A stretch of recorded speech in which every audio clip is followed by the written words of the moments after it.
Mark and Dorothy, or Razor, what's up? Good should I say morning. Dorothy and Mark, ladies first? I apologize. Yeah, there you go. There it is. Good morning to both of you. Right Uh, back at you. I am very excited to have this show coming to Tucson, California Dreamin' Tour, and that's what we're talking about this morning. You guys are going out on the road together here. It's going to be kicking off shortly. And question is, have you toured together? Have you played together? Have you even met? I don't know any of this part of it. Have you? No, we have. She defers to me. I defer to the women first, and then she defers back to me. Yeah, What a lady. we've known about each other for a while, and our bandmates are friends, and we've crossed paths on tour, and we teamed up. They invited us to open for them on their tour while we were both out on the road, and it just worked out. And so, and we all get along, so we're like, hey, let's do a tour together. It's got to be fun too, right? Be in good company. Well, I think you guys complement each other because I thought, wow, that's brilliant that they're going out together. Because sometimes you see these bills and you're like, well, that band doesn't quite fit. I get they're the same sort of level, whatever, doing a co-headlining thing, but you Sure. guys actually complement each other's music. And I don't know. I mean, did you feel that? Yeah. Yeah, totally. I think yeah, to your point, I think, it can be nice sometimes when like there's two bands that don't really fit stylistically. I think that's a great way to introduce maybe a new audience to a new type of rock or a new type of music. But in this case, yeah, I think it's definitely really like two styles that complement each other, to your point. And obviously, like, we've hung and we've seen each other quite a bit. I think it's pretty unavoidable, one another's music at this point, being that we're like both in the same like rock sphere. And it's going to be a great tour. We're really looking forward to it. And I know our bandmates are really looking forward to hanging and stuff, because they've been tight for a while. Very cool. So it's Marc LaBelle from Dirty Honey, Dorothy Martin, obviously from Dorothy. I've seen both of you perform. Most recently, Dirty Honey. Saw you in Vegas at the House of Blues. Oh, Uh, nice. saw you at the Wiltern Theater. Both those were the co-headlining Mammoth WVH shows. In fact, I was hanging backstage at the Wiltern show, and I was kind of right by your dressing room, and you popped out the door. You gave me one of these things right here, and then just kind of snuck back in. We didn't You sh- speak. It was just one of those things. you could have came in, man. We're not Well, too picky about the backstage security. That would have been fine. What were you no, it was doing? Were you well. with Gorlick or something? I was talk. I'm sorry. Were you talking to Gorlick or something? I was talking to Mark and Stu, who you might know. Yeah, yeah. From yeah. So I was there. We were having a little conversation, and then it was like quick pop out, boom, and then back in. I was like, all right. Oh shit. Uh, I Sorry, was dude. I was creeping and on you guys at that show. I was in the audience. Oh, nice. So we all were there. Look at this. okay, Yeah, that was wow. the warning, right? They opened Oh, that was the Vegas one. Yeah. Yep. Vegas one, House of Blues. I Oh was yeah, yeah, yeah. I remember seeing you there. I was watching.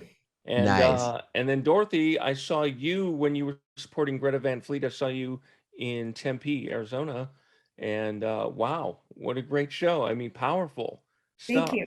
Thank you. It Oh was my gosh, that was such a fun tour. Those guys are really, really, really awesome. And their yeah, fans are another great very team up. exuberant. Very what? Their fans are very exuberant. Oh yeah.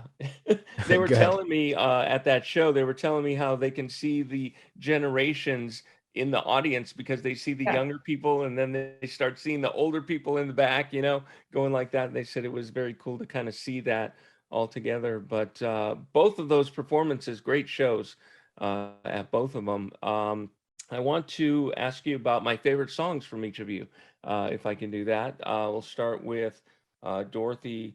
It's the tune Naked Eyes, and that was on that soundtrack, right? For the what is it called? Oh yeah, Naked Eye. Yeah, that was on the Uh, Served Like a Girl soundtrack, that yeah. documentary. It was on. That was my introduction to you, and Oh, I cool. heard that song, and I was like, okay, who's this right here?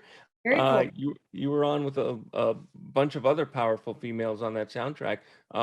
What can you tell me about that song?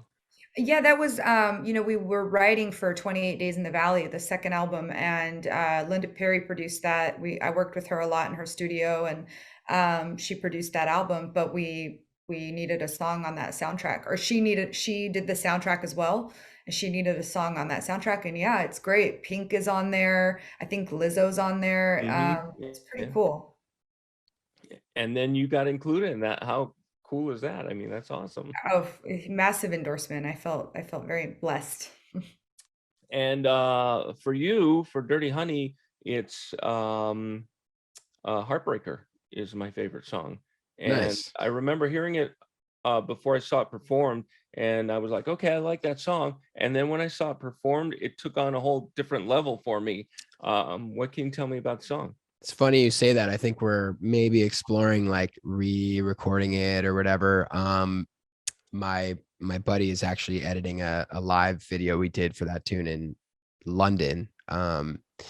Yeah, that one was just a riff that Justin wrote for a long time, and it's just one of those crazy things where you know he's got something in the riff, you know, and it's like that's obviously so like annoyingly good because you want to write something really good around it. And it was kind of the last thing that we wrote before heading to Australia to record the record. I have this great little voice memo on my phone of me like noodling on the acoustic, playing along to it. And the whole thing kind of comes together in that voice memo. And I say at the end of it, I was like, I think that's pretty good.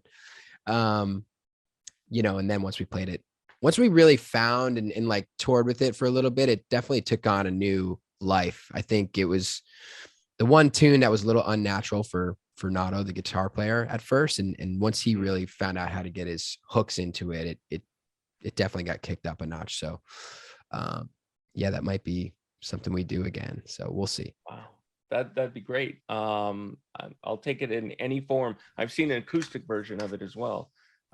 It's such a Yeah, great song. it's got a good movement to it naturally, you know, so it kind of translates well to the acoustic. But yeah, to your point though, it was originally written on an acoustic, so I guess that's why, you know. Well, that works.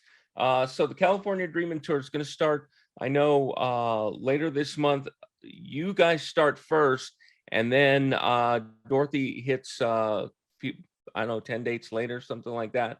And then it makes its way down to Tucson, October 5 at the Rialto Theater. Can't wait for you guys to show up here into town. I don't know if either of you have been to Tucson before, but very, very excited to have you guys both. How hot is it going to be? That's what we want to know. In August, I mean in October, it'll start cooling down. So you're going to be good. Yeah, we'll be You're all coming right. at a good time. So so looking forward to it. You can find tickets and details campamade.com. Marc LaBelle, Dorothy Martin, thank you so much. Can't wait for October. You guys have a great tour. Thank you. Yeah, thanks for the time. See you All soon. right. See ya.